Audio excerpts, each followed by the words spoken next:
Welcome to the deep dive. So if you watch Wimbledon, you know the men's singles final was just, wow, absolute fireworks. An incredible match. Yeah, Jannik Sinner pulling off the stunning comeback against Carlos Alcaraz, 4-6, then 6-4, 6-4, 6-4. A huge win. First Wimbledon title for Sinner. And it totally flipped the script from Roland Garros, right? Just a month before, Alcaraz beat him in that epic final. It really was a fascinating turnaround. And, coming into Wimbledon, the feeling wasn't really that Sinner needed some, massive game reinvention. Right. No, the talk, looking at analysts and fans, was more about small improvements, small adjustments. Great. Exactly. And maybe needing, small details to start going his way. So that's what we want to do here, kind of unpack what those adjustments actually were, how he pulled it off on court. And what it means for this rivalry, which is just getting better and better. Okay, so if the idea was just small adjustments, how did Sinner manage such a decisive win? I mean, what was the fundamental shift against Alcaraz, who, seemed to have his number just weeks ago? Well, it seems like Sinner went in with a really clear objective, put Alcaraz under time pressure relentlessly. Okay. Just rush him relentlessly. Yeah. The phrase that kept coming up was basically strip him of all oxygen. Wow. That's intense. So why? Why is taking away time so critical against Alcaraz? Because Alcaraz's whole game, it just thrives when he has that split second, time and space. Yeah. When he gets it, he can unleash everything. That barrage of finesse and power. Like the drop shots, the angle. Exactly. That whole combination of variety and firepower that you just don't have any chance to deal with. The Sinner's mission was basically to play so fast, Alcaraz couldn't even, think about setting that stuff up. Okay, makes sense. So how did he actually do it? What were the tactics? Well, first, just the sheer pace on his rally balls. Sinner has this unique ability, right? He plays as fast as anyone, but he doesn't miss a ton doing it. He just hits big, flat, deep, consistently. Okay, yeah, he had 13 unforced errors in the first set, maybe pressing a little. Be shaky, maybe. Maybe. But then he just stabilized. And that relentless high-pace hitting, it just suffocates you. Gives you no time to breathe, no time to set up. And it wasn't just one wing, was it? I mean, that backhand seemed crucial. Oh, absolutely crucial. See, most players, their backhand isn't really big enough to meaningfully rush Alcaraz consistently. But Sinner's is. Right. He took so much initiative off that side, especially going down the line. Yeah, that shot seemed to really hurt Alcaraz. Because it gets to you quicker, right? Right. It takes away the angle. Yeah. It really exploited Alcaraz's positioning sometimes. And having that speed on both wings, Alcaraz just had nowhere comfortable to go. So pressure from the ground strokes? But it started even earlier, didn't it? Right from the return. Exactly. You nailed it. His returns were just elite in this match. He wasn't just getting the ball back in play. Oh. He was getting on Alcaraz immediately, hitting it hard at Carlos's feet. Forcing those awkward shots? Yeah, forcing those little defensive half volleys, making kind of pop it up, and then Sinner could just take a huge cut on that fourth ball. Boom. Point over or close to it. It was just, like the sources said, starving Alcaraz for oxygen, taking away any chance for him to attack first. And the court surface itself played a part too, surely. Wimbledon's grass versus Roland Garros clay. Oh, definitely. That's a key factor. The quicker conditions at Wimbledon, they absolutely help Sinner's style more. How so? Well, the ball stays lower. It skids through faster than on clay. So Sinner's power and flat hitting, it just becomes even more effective. Harder for Alcaraz to dig out, harder for him to get set and dictate. Okay. So Sinner's applying all this pressure, hitting big, returning aggressively. What was the effect on Alcaraz? You mentioned huge negative effects. Yeah, you could really see it. He started to look insecure from the baseline.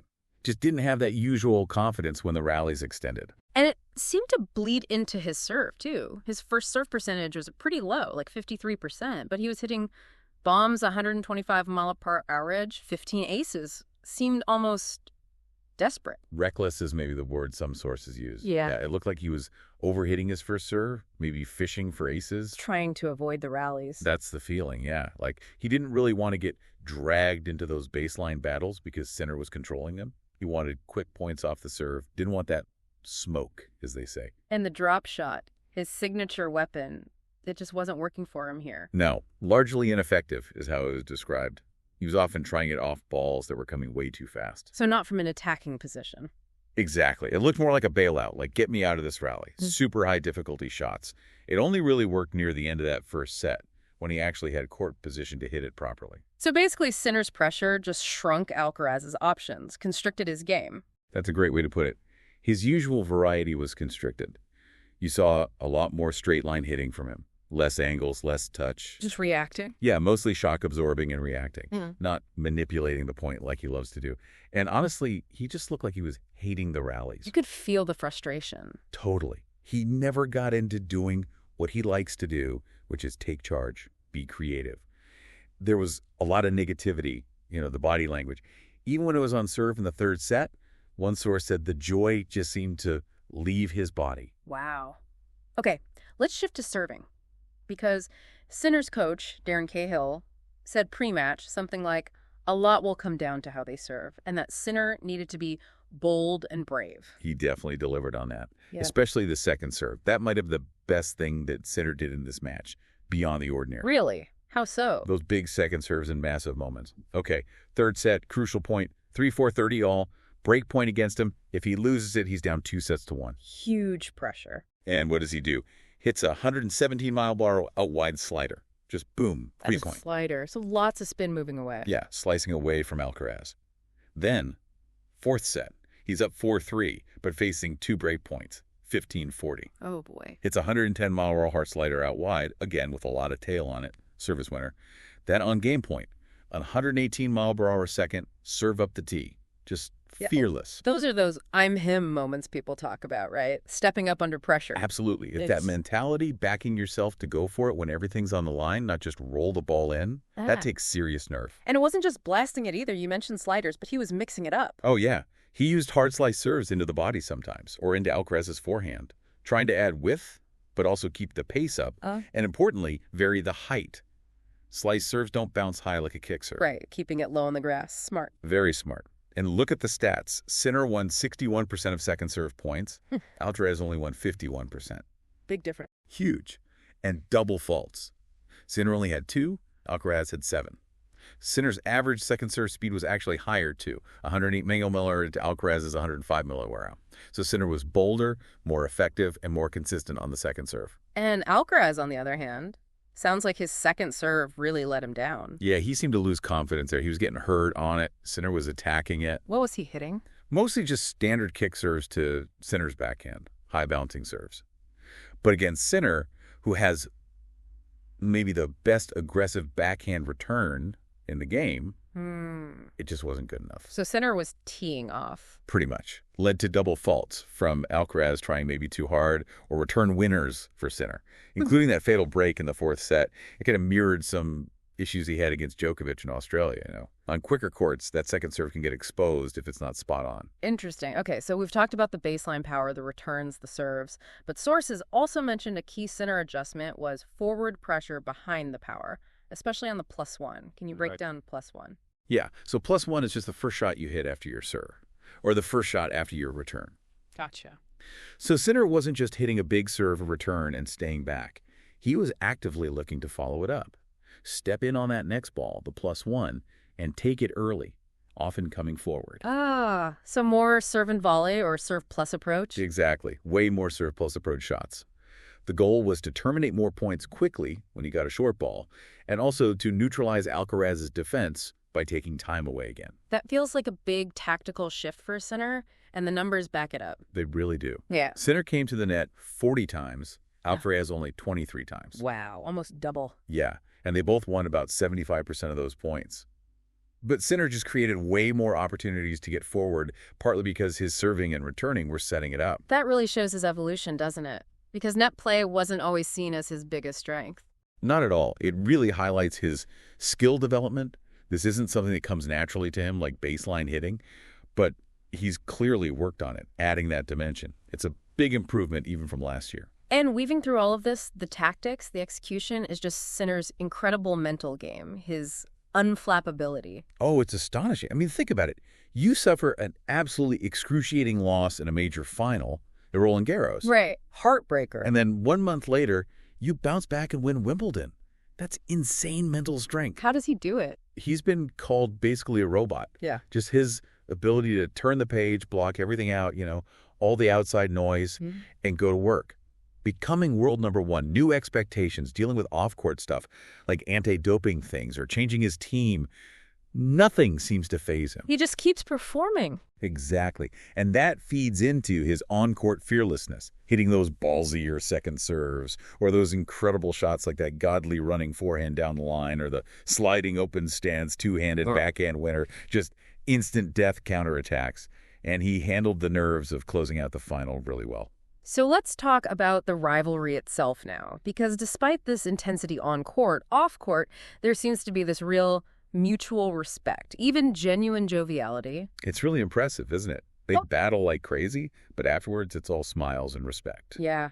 So where does this leave the head-to-head? Alcaraz still leads. It's 8 wins to Sinner's 5 now. But Sinner snapped that 5-match losing streak he had against Carlos. That was big psychologically, I bet. Huge. And this win, his second against Alcaraz at Wimbledon, so he's 2-0 against him on grass now. It's definitely revitalized the matchup, makes it feel much more even. This rivalry just keeps getting better. It's often called fire and ice, right? Sinner the calm, solid one. Alcaraz the flashy, crowd-pleasing one. Yeah, Sinner as the solid player, quite calm, while Alcaraz brings the firepower, the hot shots. He involves the crowd.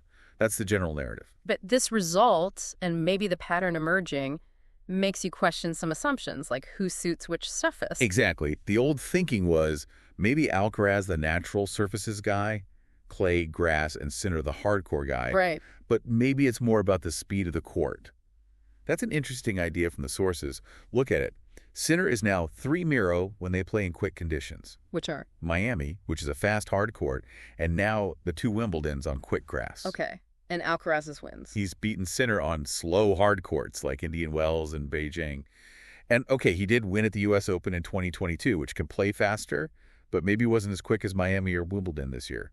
It's something to watch. That's a really interesting angle, speed over surface type. And historically, this is significant too. They're only the second pair in the Open era to meet in the men's singles final at Wimbledon and Roland Garros in the same season. Yeah, the only other pair was Federer and Nadal, who did it 3 years running. Wow. That puts it in perspective. It really does. This is the matchup everyone wants to see. It feels like the final showdown that the whole world wants to see again and again. Yeah. We could be watching the rivalry that defines the next decade, just like Roger and Rafa did. It's exciting. Okay, so just to wrap it all up, Sinner's win really came down to that relentless pressure, taking away time with his powerful ground strokes, super aggressive returning, and incredibly bold serving, especially those second serves. Plus, that willingness to come forward more. And the mental strength. Can't forget that. Bouncing back from Paris was huge. Absolutely.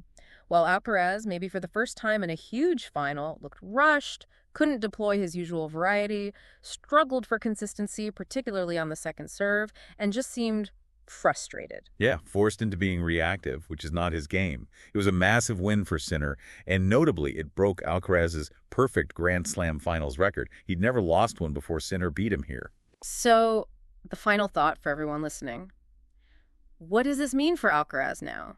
He's tasted defeat in a slam final, and at the hands of his biggest rival. Does this loss fuel him? Does he need to adjust his game now, maybe find more stability, especially thinking about those faster courts? Or does this mark a real shift in the power dynamic between these two guys? They're set to dominate tennis for years, you feel. How Alcaraz responds to this loss, the adjustments he makes. Well, that's going to be fascinating to watch next time they play. You can bet the whole tennis world will be tuned in.